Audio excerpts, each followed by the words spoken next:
C'en est fini, mes amis, pour le Real Madrid. Pour la première fois dans le monde du football, les instances de l'arbitrage espagnol ont décidé pour la première fois d'arbitrer le Real Madrid comme un club normal. Et là, mesdames, mesdemoiselles et messieurs, ça change tout. Pour la première fois, le Real Madrid a compris ce qu'a enduré les autres équipes lorsqu'ils sont mal arbitrés. 3 clubs pour un seul championnat, le Real Madrid, le FC Barcelone et l'Atlético Madrid. Qui va pouvoir gagner cette Liga? Qui n'a pas l'étoffe, qui n'a pas les cojones pour pouvoir remporter cette Liga 2025? Je vais vous expliquer tout ça tout de suite, mes amis.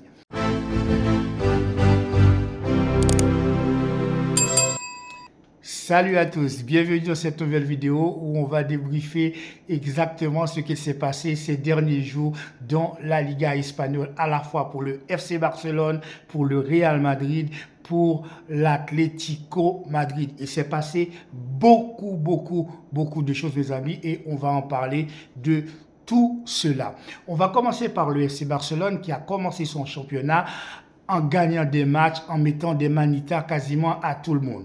Après avoir mené la Liga donc avec quasiment 12 points d'avance, le FC Barcelone a perdu complètement ses moyens et s'est mis à rater des matchs, à perdre des matchs, quasiment 4 à 5 matchs d'affilée, sans compter des matchs nuls. Sur 12 à 13 points possibles, le FC Barcelone en avait gagné seulement 2.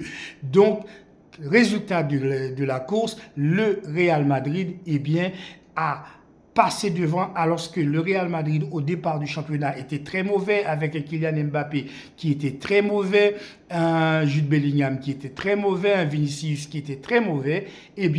Le Real Madrid a profité justement de ce passage à vide du FC Barcelone pour revenir dans le game et ainsi prendre la tête de la Liga.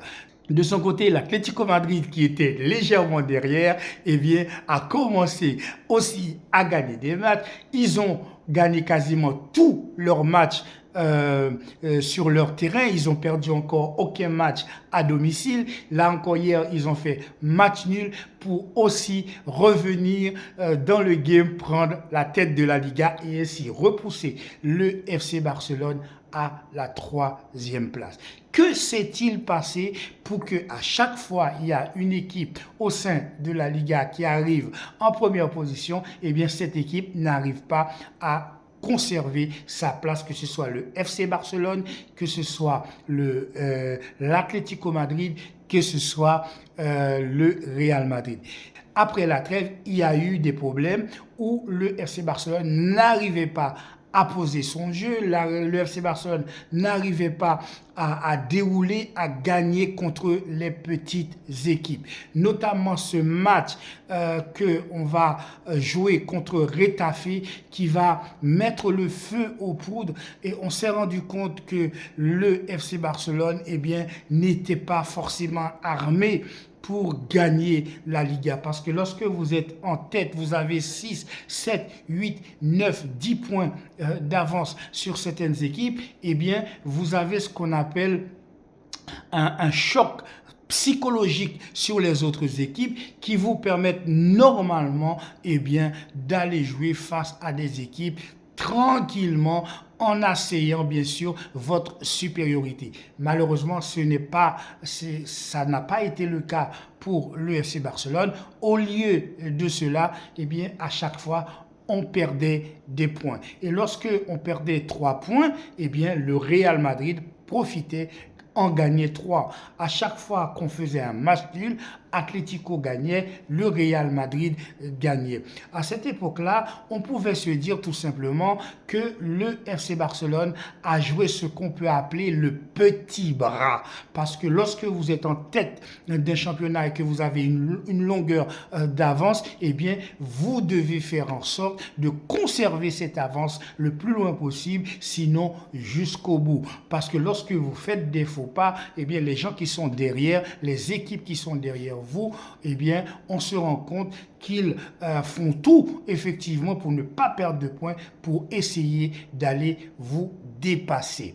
Eh bien, le FC Barcelone a fait du n'importe quoi et s'est retrouvé à la 3e place au profit de Real Madrid et au profit effectivement de l'Atlético Madrid, tout en se faisant justement talonner par Athletic Bilbao. Le Real Madrid est passé en tête de la Liga. Mais le Real Madrid est passé en tête de la Liga, non pas parce que le Real Madrid s'est mis à bien jouer, mais tout simplement parce que le FC Barcelone s'était mis à très mal jouer. Si vous êtes premier et que vous jouez mal, eh bien, les autres passent devant vous. Comme le FC Barcelone était mauvais, mais très mauvais, et entre-temps, il y a eu le sursaut du Real Madrid avec le Kylian Mbappé qui est sorti du bois en se mettant à jouer et à marquer des buts. Il est nettement meilleur qu'avant. Bellingham était nettement meilleur qu'avant. Vinicius aussi a commencé à mieux jouer. Effectivement, le Real Madrid s'est retrouvé en tête du championnat et a repoussé le FC Barcelone à la 3e, voire à la 4e place. Et dans le même temps, vous avez Atlético Madrid qui pousse derrière avec un Griezmann qui est en feu, avec un Julian Alvarez qui marque des buts, avec Diego Simeone qui fait les bons changements, qui ne perdent pas de points, etc. Eh bien, Atlético Madrid a réussi à venir tout simplement s'imbriquer dans la 2e place pour en finalité passer devant le Real Madrid. Et après, le Real Madrid va encore repasser devant. C'est à ne rien comprendre. Donc, on voit qu'il y a une sorte d'instabilité footballistique au sein de la Liga pour les grosses équipes qui n'arrivent pas à conserver leur place. Ça, c'est le premier aspect qu'on peut dire qui empêche une équipe de conserver très longtemps leur positionnement dans cette Liga. Mais pas que. On se rend compte aussi que ces équipes ont été victimes des erreurs arbitrales. Ces erreurs, que ce soit parfois à la défaveur du Real Madrid, parfois à la défaveur du FC Barcelone, parfois à la défaveur d'Atlético Madrid ou parfois à la défaveur d'autres clubs. Par exemple, le match qu'a joué le Real Madrid face à Osasuna, à aucun moment le Real Madrid doit perdre ce match ou même faire match nul. Parce que le Real Madrid n'a jamais perdu face à Osasuna depuis plus de 14 ans. Bien sûr, ça ne va pas durer toute l'éternité. Il y a un moment où Osasuna va battre Real Madrid. Mais ce moment-là, c'était pas hier.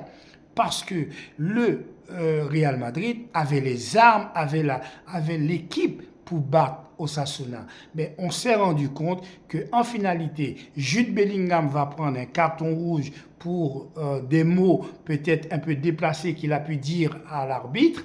Mais il n'y a pas que ça comme fait de jeu, parce qu'il y a eu des circonstances, des pénalités non sifflées qui auraient pu permettre à Real Madrid de prendre les devants. On s'est rendu compte que l'arbitrage, cette fois-ci à la défaveur du Real Madrid, a permis à Osasuna d'obtenir son match nul, ce qui va faire les affaires normalement de FC Barcelone. Ça aurait dû faire les affaires d'Atlético Madrid qui allait jouer 15 minutes plus tard contre Celta Vigo. Si Atlético gagnait face à Celta Vigo, Atlético passait devant le Real Madrid. À 7 minutes de jeu seulement, ils ont pris un carton rouge. Barrios va faire une faute et va prendre ce carton rouge. Je sais que l'Atlético de Diego Simeone, c'est une équipe qui est capable à la fois de jouer bloc bas, de très bien défendre et surtout de marquer des buts sur un malentendu, de marquer des buts sur un contre. On s'est rappelé le match qu'ils ont joué face au Real, au FC Barcelone, où on menait un partout. Eh bien, ils ont gagné 2-1 dans les ultimes secondes sur un contre. Atlético Madrid, c'est un club qui est capable de marquer des buts sans vraiment produire de jeu, tout en restant très défensif. Donc, je savais, en étant à 10, eh bien, Diego Simeone allait faire en sorte justement de ne pas prendre de buts supplémentaires. Et c'est ce qu'il va se passer. Diego Simeone va restructurer son équipe, va passer sur un 4-4-1, tout simplement pour éviter d'encaisser un deuxième but. Et c'est là qu'on voit l'impact d'un entraîneur sur un match. Diego Simeone, il va pas non plus baisser les bras tout en étant à 10. Il va sortir Julián Álvarez. Il va faire rentrer Sorloth dans les 5-6 minutes de la fin du match. Et Sorloth, sur sa première touche de balle, sur son premier ballon reçu, sur une balle dans le dos, contre-attaque, Sorloth va éliminer tout seul et va marquer un but. Match nul pour Real Madrid. Match nul pour Atlético Madrid en attendant le match du FC Barcelone. Si le FC Barcelone remporte son duel face à Rayo Vallecano, le FC Barcelone va passer à 52 points, ex-aequo avec le Real Madrid, mais passera en tête pour différence de but. L'Atlético Madrid sera troisième. Maintenant, la question est de savoir, parmi ces trois candidats, lequel a le potentiel, lequel est mieux armé pour gagner cette Liga. Je vais vous donner mon avis personnel. Je pense que le Real Madrid n'a pas l'étoffe pour gagner cette Liga. Pourquoi? Parce que, il y a trop de blessés en même temps au sein de cette équipe. Parce que lorsque vous vous retrouvez avec Tchouaméni en défenseur central et puis le jeune Asensio, bon lui il est bon, on va pas le noter, mais lorsque vous vous retrouvez, un coup c'est Ferland Mendy, un coup c'est Fran Garcia, sur le côté c'était Vasquez parce que Cavaral est blessé, etc. Puis Vasquez est lui-même blessé. On voit qu'il y a trop de blessés, trop de remplaçants, trop d'inconstance au sein de cette défense madrilène pour pouvoir espérer remporter cette Liga. Et au milieu de terrain également, il y a des fois quelques petits problèmes. Pour moi, il n'y a que Valverde qui est toujours au top au sein du milieu de terrain de Real Madrid et puis parfois Jude Bellingham. Mais sinon, on voit bien que des fois, au milieu de terrain, ce n'est pas toujours cohérent. Des fois, Jude Bellingham joue trop bas. Des fois, il joue un peu trop haut. Des fois, il est sur les côtés. Bon, bref, on voit que cette équipe de Real Madrid n'est pas toujours cohérent avec elle-même et des fois elle subit effectivement des erreurs d'arbitrage qui l'empêchent de pouvoir gagner son match. Atlético Madrid, est-ce que Atlético Madrid peut gagner cette Liga? Non.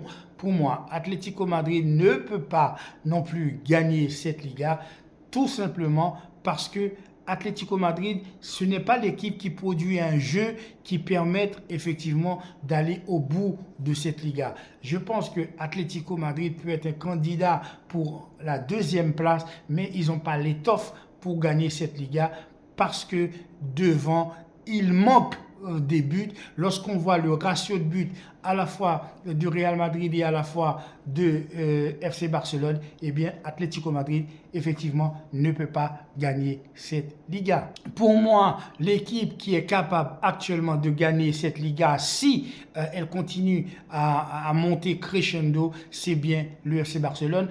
Parce que le FC Barcelone a déjà traversé son passage à vide.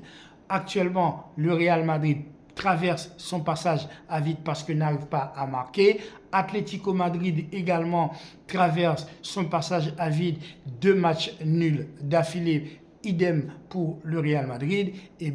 On voit que le FC Barcelone est l'équipe pour l'instant la mieux placée, la mieux armée pour avancer donc dans la Liga.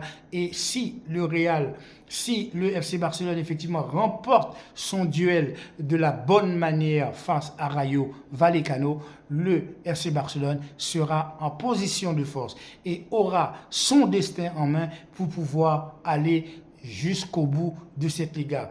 Notamment le fait que le FC Barcelone est très bien placé également dans la Ligue des Champions et le fait qu'ils n'ont pas eu à jouer de barrage, eh bien ils sont plus frais, ils seront mieux armés à la fois pour jouer leur 8e de finale, dont je suis sûr ce sera face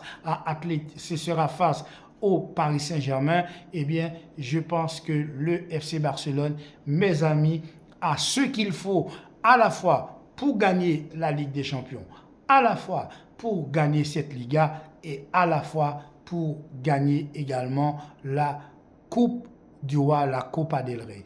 Mais dans le même temps, le FC Barcelone également peut tout perdre si le FC Barcelone fait du n'importe quoi. Mais à l'heure actuelle, pour moi, la meilleure équipe d'Europe, même devant Liverpool, c'est bien le FC Barcelone, la meilleure équipe. Donc pour moi, mieux armé pour gagner à la fois la Liga, à la fois peut-être la Ligue des Champions et la Copa del Rey.